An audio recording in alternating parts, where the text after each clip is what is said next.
மதுரையிலும் கடை வீதிகளில் கூட்டம் அலைமோதுகிறது. அங்கு விவரங்களோடு செய்தியாளர் வெற்றி இணைகிறார். வெற்றி, விவரங்கள்.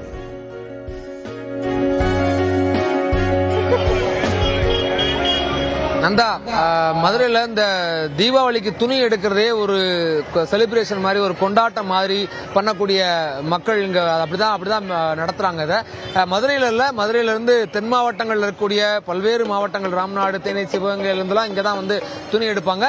இதுல என்ன ஒரு இந்த இடம்னா, இந்த விளக்குத்தூண் விட்டுருக்கூடிய கிழமாசி வீதி, தெற்கு மாசி வீதிகள்லாம் துணி கடைகள், அந்த பக்கம் பூரா பலசரக்கு அல்லது அவங்களுக்கு தீபாவளிக்கு சமையலுக்கு தேவையான பொருட்கள் இப்படி வாங்குறது, வீட்டு உபயோக பொருட்கள் வாங்குறது, இப்படி எல்லா பொருட்களையும் இந்த ரெண்டு வீதிக்குள்ள, அந்த வீதிகளுக்கு உள்ள இருக்கக்கூடிய உள் வீதிகளுக்குள்ள எல்லாம் வாங்கிட முடியும் அப்படின்றதுக்காக மக்கள் பெருமளவுக்கு இங்க தான் வந்து வாங்குவாங்க.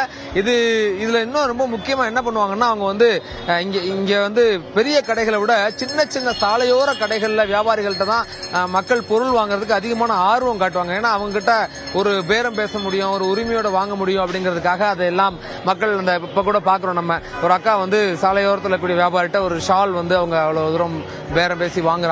இப்படிதான் இந்த இதுல இன்னொரு குறிப்பிடத்தக்க அம்சம் அப்படின்னா, இந்த சாலையோர வியாபாரிகள் எல்லாம் சீசனுக்கு வியாபாரம் செய்யக்கூடியவங்க. மற்ற நேரங்களில் பெரும்பாலும் வெவ்வேறு தொழில்களில் ஈடுபடக்கூடியவங்க, வேற கட்டுமான தொழில், இப்படி விவசாய தொழில்கள் இப்படிலாம் இருக்கக்கூடியவங்க தீபாவளி நேரத்தில் இந்த வேலையை செய்யக்கூடியவங்க இருக்காங்க. அப்படிதான் இங்க ஒரு தம்பி இருக்காரு. அவர் வந்து காலேஜ் படிச்சுட்டு இருக்காப்ல. இப்ப தீபாவளிக்கு வந்து இங்க ஒரு கடை போட்டு பிசினஸ் பண்றாரு. அப்படி நீங்க என்ன தொழில் பண்றீங்க, என்ன படிக்கிறீங்க, என்ன தொழில் பண்றீங்க, உங்களுக்கு என்ன எவ்வளவு தூரத்துக்கு இந்த விற்பனை மேல உங்களுக்கு தேவை இருக்கு, என்ன ஆர்வம் இருக்கு? சார், ஆக்சுவலா நான் ஒரு காலேஜ் ஸ்டூடெண்ட், தேர்ட் இயர் படிக்கிறேன். அந்த வருஷத்து அந்த ஒரு 3-4 நாள் மட்டும் கொஞ்சம் பீக்கா இருக்கனால நம்ம அந்த டேஸ் நம்ம யூட்டிலைஸ் பண்ணிக்கிறோம். மற்ற நாள் சரி ஓகேன்னு சொல்லிட்டு நம்ம காலேஜ் படிக்க ஆரம்பிச்சு இந்த கடைசி அந்த 3 நாள் வச்சு யூட்டிலைஸ் பண்ணி நம்ம ஸ்டடிஸ் யூஸ் பண்ண தவிர வேற நம்ம மிஸ்யூஸ் பண்ண மாட்டோம். அதை என்ன இப்ப இந்த 3 நாள்ல யூஸ் பண்றது அப்படிங்கிறது உங்களுக்கு ஏன் இதை யூட்டிலைஸ் பண்ணிக்க நினைக்கிறீங்க? உங்களுக்கு அந்த பணத்தை வச்சு வருஷம் முழுக்க என்னவா பயன்படுத்துவீங்க, எதுக்கு பயன்படுத்துவீங்க? ஆக்சுவலா இப்ப தேர்ட் இயருக்கு வந்து ஃபைனல் ப்ராஜெக்ட்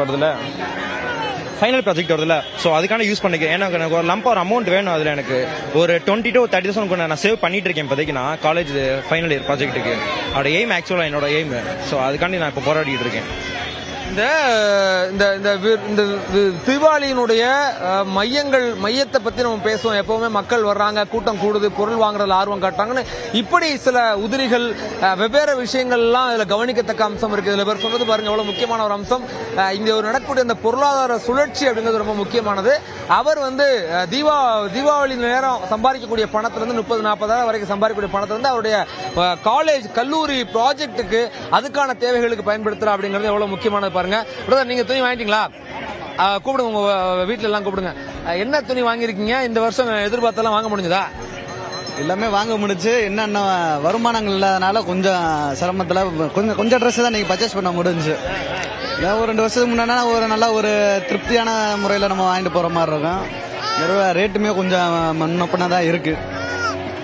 இங்க இவங்க வந்து எதிர்பார்த்த அளவுக்கு துணிகள் வாங்க முடியல, விலையெல்லாம் கூட இருக்கின்றாங்க. ஆனா என்னன்னா, இன்னைக்கு மழை பெஞ்சிட்டே இருந்துச்சு மதுரையில காலையில இருந்து மத்தியானம் வரைக்கும். அதனாலயும் கூட்டம் கொஞ்சம் குறைவா இருக்கிறத பார்க்க முடியுது.